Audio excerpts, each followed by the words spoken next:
আপনারা জানেন যে আমাদের সরকার গঠিত হওয়ার পর থেকে সারা রাজ্যে কৃষকদের কাছ থেকে সহায়ক মূল্যে ধান ক্রয় করা শুরু হয়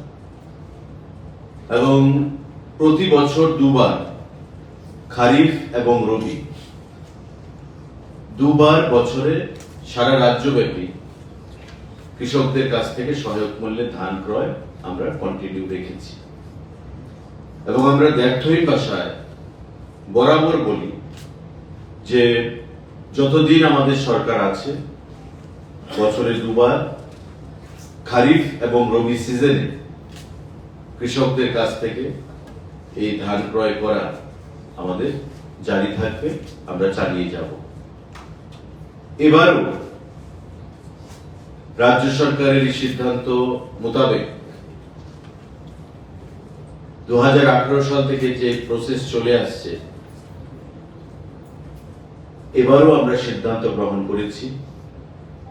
যে 2024-এর যে রবি মরশুম তার যে ধান আমরা ক্রয় করব সহায়ক মূল্যে কৃষকদের কাছ থেকে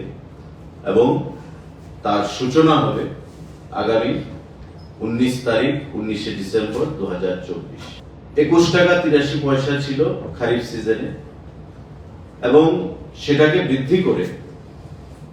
এখন সেই অর্থ হয়েছে প্রতি কেজি 23 টাকা।